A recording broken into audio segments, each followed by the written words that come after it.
All right, that's all the time we have tonight. Thanks so much for watching this special edition of the Ingram Angle. I'm Brian Kilmeade. Thanks for watching as I was lucky enough to fill in for Laura. Make sure, by the way, if you have some time September 25th, to visit me and Dana. We are on stage answering your questions, talking about politics and more, and liberty and freedom, and having some fun in Asbury Park, New Jersey. Just go to Ticketmaster.com, and don't forget to watch Fox and Friends every single morning. Is Kevin McCarthy a moron, and if so, why? I said earlier in my comments, science, science, science, and science. On almost every subject that you can name, science is the answer. Whether it's the climate crisis, whether it's a health crisis, whether it's our preeminence in the world in technology, science, science, science, science. If she says science one more time, she'll melt.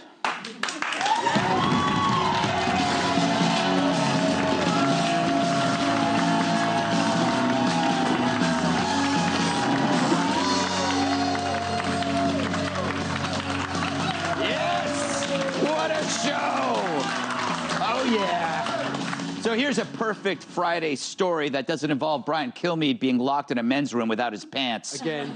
Again. A man from Washington State wearing only a yellow dress stole a bus and escaped from cops in a chase that resulted in him plowing a front-end loader through his ex-wife's house. 39-year-old Andrew Loudon had just got out of a psych ward. Now, there's a shocker. But everyone's getting out these days. It's why Kennedy has her own show. So he allegedly stole the bus last Saturday evening, and when the cops caught up with him, he refused to pull over. He blew through a red light, and instead of pursuing the sheriff's deputies, ended the chase. Why? Because the new police reforms dictates that. Then another county's deputies started pursuing him, but they also ended it too because of, you guessed it, the new law. Now, if I were a jerk, I'd say they gave up faster than a gymnast at the Olympics. But I'm not a jerk, so I won't say that.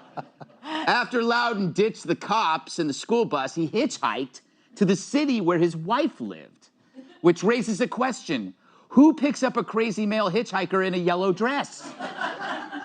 Besides Bill Hemmer. What can he say? He loves company. But whoever picked him up, I can only imagine the conversation in that ride. You know, what's the medical bracelet for? How was the prom?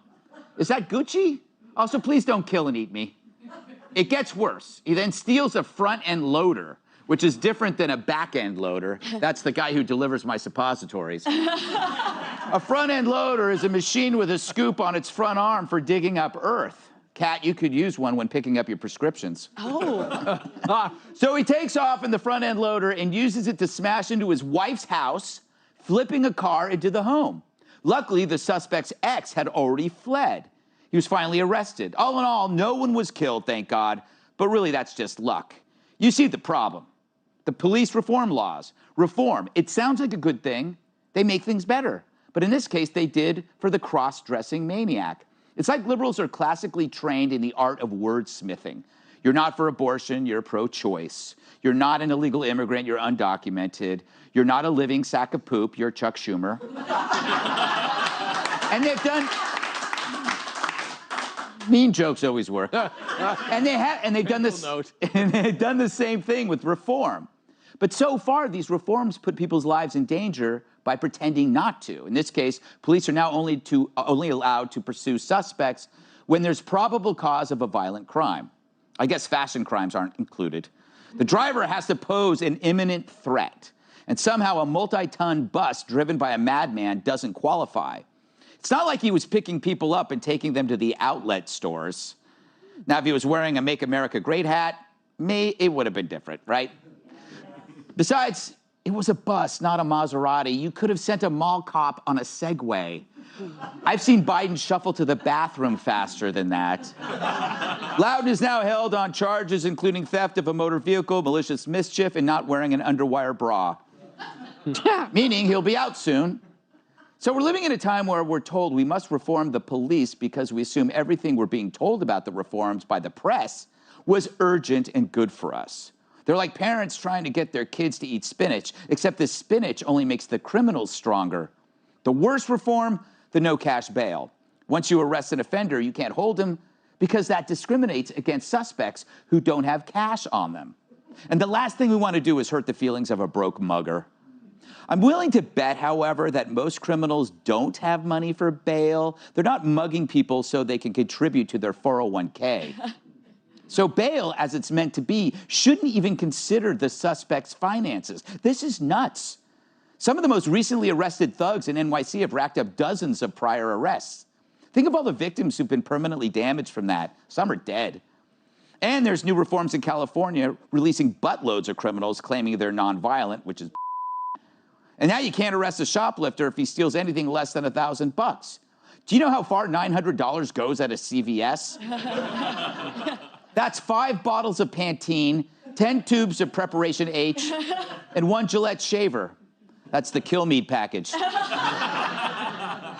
But I envy the thieves because they don't have to carry a receipt longer than the tax code. So who needs the cops when you can just tell the crooks what's an acceptable crime? Of course, the people getting the shaft when the stores permanently close, it's the locals, often minorities and elderly, who suffer. Fact is, today, reform is a fake word designed like a Trojan horse to usher in some seriously warped ideas about justice.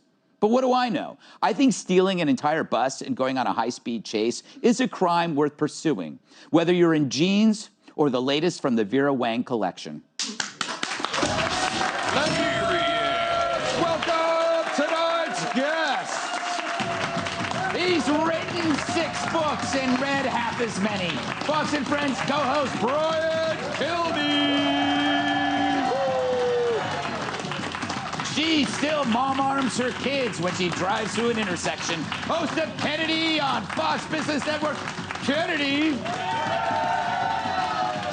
While everyone on this panel was smoking crack, he was fighting a war in Iraq. Host of the podcast, Rob Smith is Problematic, Rob Smith. And she always has the last laugh because anyone who hears it immediately wants to die. Fox News contributor, Kat Timpf. Happy Friday, Brian. Thank you. What about the others? Just me? No, I'm going to you first because you own a yellow dress and a front-end loader. Well, it's layaway. Gradually, by the end of the month, it should be mine. Oh, yeah, the layaway. My parents never did that. Really? No. Congratulations. They always told me it was on layaway. Right, and just they hope you forget. Speaking of layaway, how's Fox and Friends? That is the worst opening question That sounds ever. like an insult, too, but it doesn't make any sense. Right, it doesn't. Okay, so... You don't even know we have a morning show. You get up at noon with your alarm No, true. goes overnight. I said last night to our guest, the dude, what's his name, Todd? Pyro, that I've never seen Fox and Friends. I've been on it. Well, I hosted it. What are we talking about? Chesa Boudin. You know who that is? Yes. The DA. San Francisco. San Francisco. Awful. I'm going to go to you, Kennedy. Enough from you, Brian. I didn't do anything. Go ahead. You know what? You sit in the corner, and I'm going to come back to you after Kennedy. All right, fine. Sometimes I wonder. When he hears about these shoplifters, he wonders if they are just desperate. Maybe they might be part of a criminal enterprise, but they might be the ones that are being victimized. Yeah, he's the district attorney in San Francisco. He's doing as much harm to his city as the district attorney in Portland, Mike Schmidt. And these people are activists. Yes. And they don't look at data. They don't look at statistics. They don't talk to crime victims. And the people who should get out.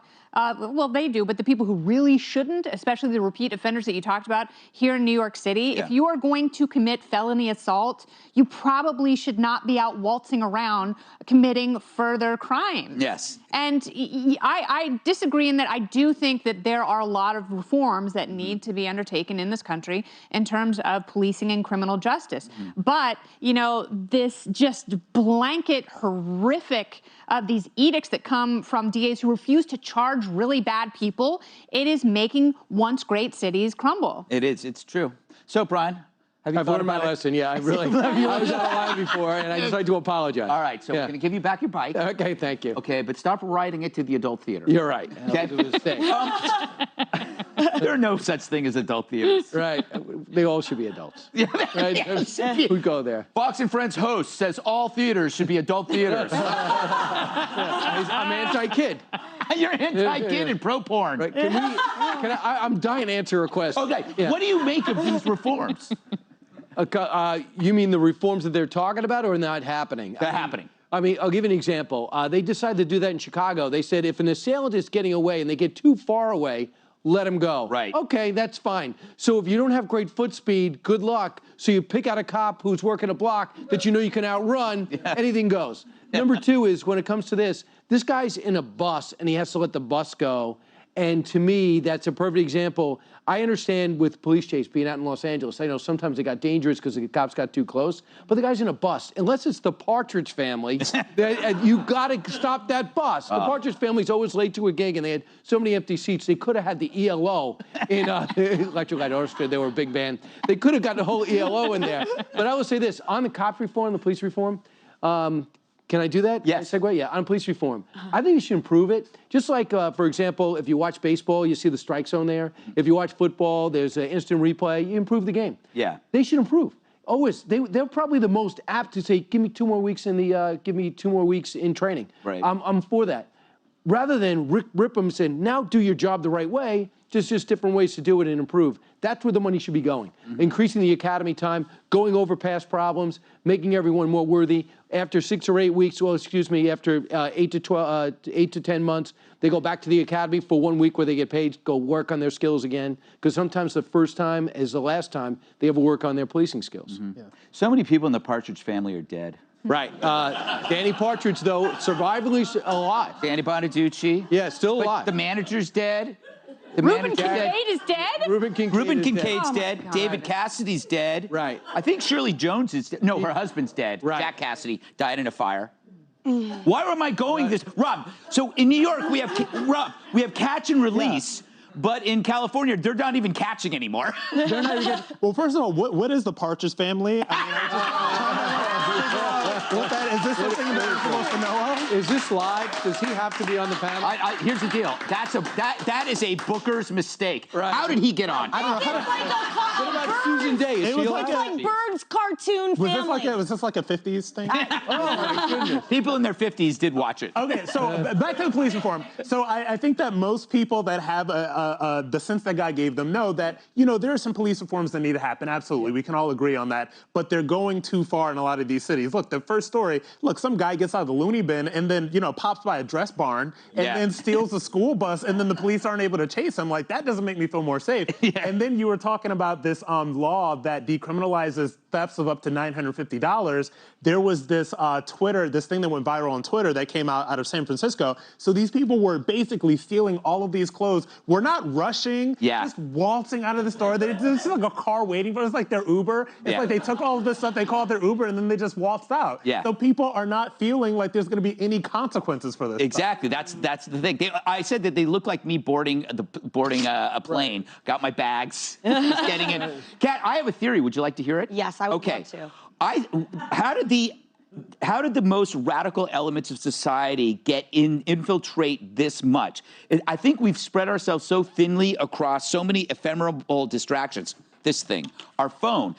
Everybody's so enveloped in everything else that the hard left took advantage of it. I think, yes. And I think there's another thing. And I also have an answer to your question in your monologue about the guy in the dress. Okay. I know exactly how he got picked up. How? Because whoever was in that car was super, super liberal. And they were like, I gotta pick this guy up or I'm transphobic. Yes, that's true. It didn't matter if he had a hospital bracelet on or he was just stealing a bus and doing crazy. He was like, well, I don't want to be a bigot. Yeah. I don't want to be part of the problem. That's exactly how it happened. That's exactly how this happens. Because I have faith that this many people are not this stupid, but they are afraid to say, this is insane. Yeah. Because then they're not the, wokest of them all. That's how you pick up a hitchhiker who clearly just, is losing it and was stealing the bus, and that's how this happens. The wokiest woke of Wokeback Mountain. Yeah.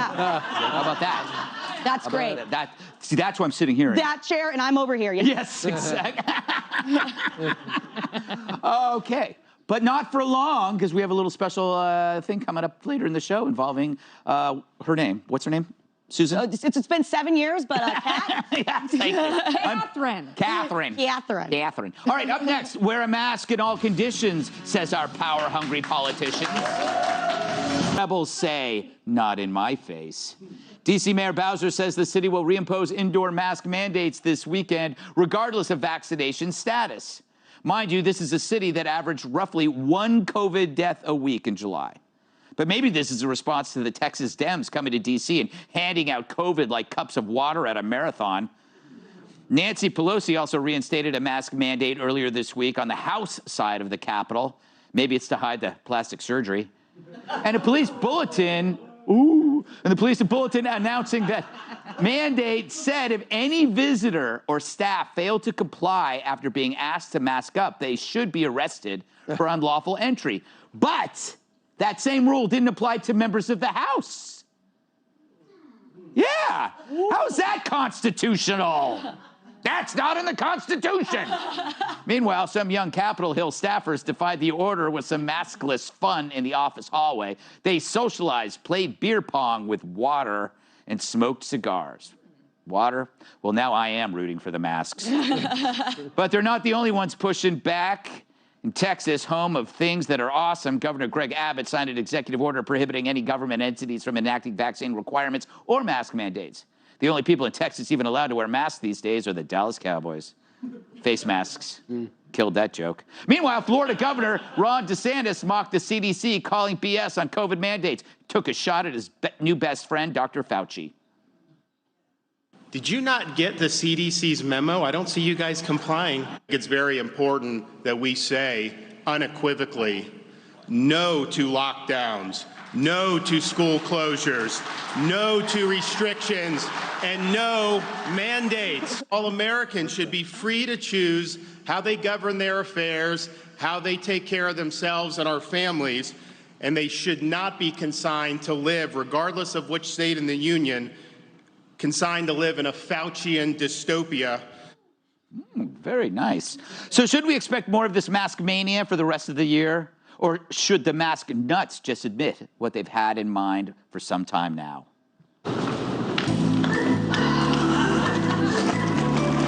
Hey, you, forget your mask again? Yes. And now that the CDC says I need to wear one even though I'm vaccinated, I wish there was a way that I could always have it. Maybe you should try Last Mask. It's the last mask you'll ever need. A permanent solution to your face covering problems. Permanent? How does it work? Last Mask uses a team of internet-certified medical enthusiasts to surgically graft a mask to your nose and mouth that'll never come off. I don't know. It sounds painful. Let our representatives show you how easy it can be. What? Don't worry, our simple procedure is over in minutes. Once attached with our custom staples, you'll never have to worry about being COVID compliant again. What? Staples? Am I bleeding? The blood and pain lets you know it's working. Too late. So get your Last Mask today. It's permanent.